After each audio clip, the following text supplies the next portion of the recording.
नमस्कार. श्रीदेवी किचन प्रतिभाज रेसिपीमध्ये मनापासून स्वागत आहे.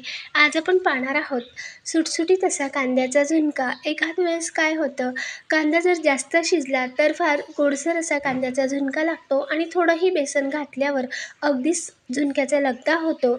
शिवाय आज आपण इथे कांदा चिरताना जे डोळ्याला पाणी येतं, तर आजीची अशी ट्रिक आहे की कांदा चिरताना डोळ्याला पाणी येणार नाही. सुरुवात करूया. तर कांद्याचा झुणका बनवण्यासाठी इथे मी एक 4 ते 5 मध्यम ते मोठे आकाराचे असे हे कांदे घेतले आहेत. तोंडी लावण्यासाठी बनवत असाल तर एक अर्धा किलो कांदे एक 4 ते 5 लोकांसाठी बरोबर असा झुणका होतो. किंवा फक्त भाकरीसोबतच खायचा असेल, भाकरी आणि कांद्याचा झुणका, तर एवढे 5-6 कांद्यामध्ये एक 3 लोकांसाठी झुणका बरोबर होतो.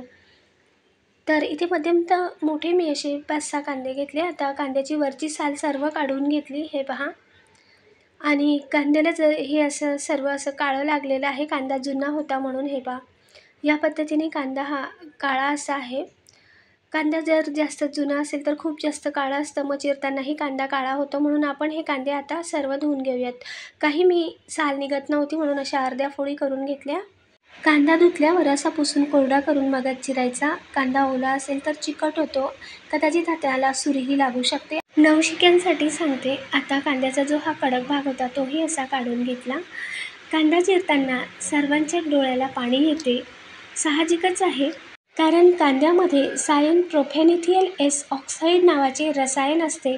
यामुळे डोळ्यातून पाणी येते आणि पाणी येण्याचे कारण लॅक्रिमेटरी फॅक्टर सिंथेस एन्झाईम कांदा कापताना किंवा सोलताना हवेत मिसळतो आणि एन्झाईम सल्फ्युरिक ॲसिडमध्ये बदलतो.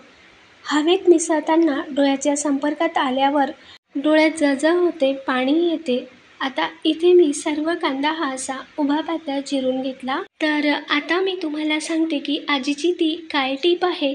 आमच्या 85 वर्षाच्या आई आजी आहेत, त्यांनी मला सांगितलं आहे की कांदा चिरताना जर डोळ्यातून पाणी येत असेल तर काय करायचं.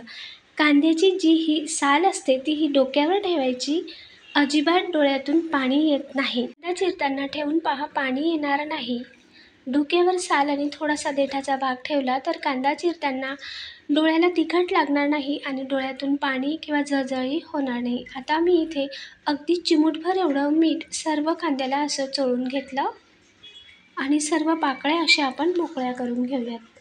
कारण कांद्याची साल जर आपण डोक्यावर ठेवली तर एन्झाईम सल्फ्युरिक ॲसिड हवेत मिसळताना डोक्यावरची साल ते ओढून घेतो आणि म्हणून डोळ्यातून आपल्या पाणी येत नाही.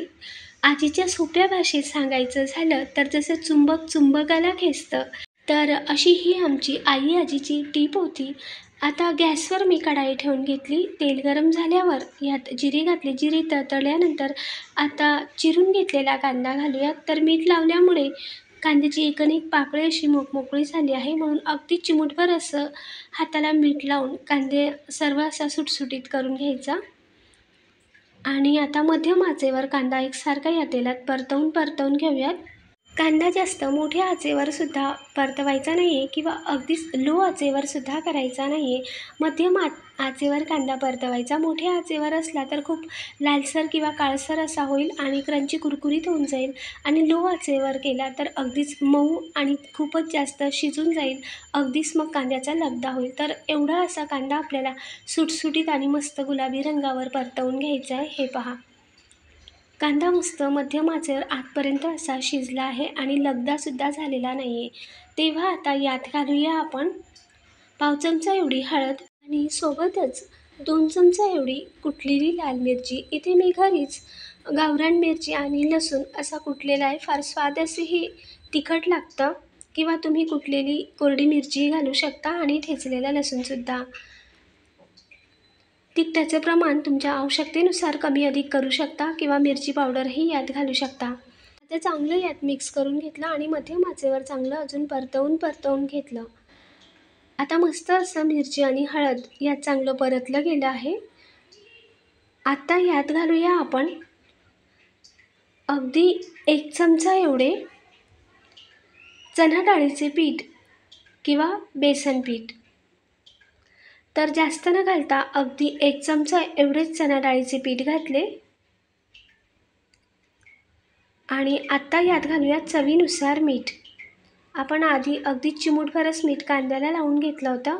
आता इथे शेवटी चवीनुसार मीठ घालूयात आणि सर्व हे एकसारखं मिक्स करूयात. गॅस आता मध्यम ते मंद आचेवर ठेवायची आणि पुन्हा एकसारखं हे बेसन यात मिक्स करायचं.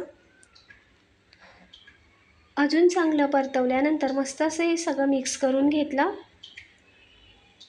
हवं तर तुम्ही एखाद मिनिटासाठी झाकण ठेवू शकता, पण नाही झाकण ठेवलं तरीसुद्धा आपण यावर थोडासा पाण्याचा शिंपडा देऊयात. अगदी थोडासाच पाण्याचा शिंपडा द्यायचा आणि पाण्याचा शिंपडा दिल्यानंतर गॅस थोड्याशा मोठ्या आचेवर करून एकदा पुन्हा परतवून घेतला आणि गॅस पुन्हा मंद आचेवर करायची आणि काही सेकंदांसाठी झाकण ठेवूयात. तर एक 20 ते 30 सेकंदांसाठी झाकण ठेवून घेतले. आता काढून घेऊयात. पुन्हा एकदा उलटपालट करून घेऊयात आणि मस्त असा सुटसुटीत आपला हा झुणका दिसतोय, हे पहा. आता यावर घालूयात चिरलेली कोथिंबीर आणि मस्त असा सुटसुटीत आपला कांद्याचा झुणका तयार आहे. गरमागरम सर्व करूयात. तर मस्त असा हा झुणका आहे, तुम्ही पाहू शकता. तेवढाच भाकरीसोबत खायला चवदार असा लागतो. तर इथे मी भाकरीही भाजून घेतली. खरपूस अशी भाकरी भाजून मस्त हा गरमागरम झुणका यावर सर्व करूयात. भाकरीसोबत, चपातीसोबत, फुलक्यासोबतही खाऊ शकता. ज्वारीच्या भाकरीसोबत तर अजूनच मस्त लागतो. किंवा तोंडी लावणार एखाद भाजी कमी असेल तेव्हाही आपण हा झुणका बनवू शकतो. ताटात एखाद भाजी कमी आल्यावर झटपट हा झुणका तयार होतो. तेवढाच टेस्टी असा लागतो. आजीची जी पद्धत आहे किंवा आजीने सांगितलेली जी टीप आहे त्याला लाईक मात्र नक्की करा, शेअर करा, सबस्क्राईब करायला विसरू नका. कमेंटद्वारेही नक्की सांगा. अशाच नवीन रेसिपीसोबत पुन्हा भेटूया. धन्यवाद.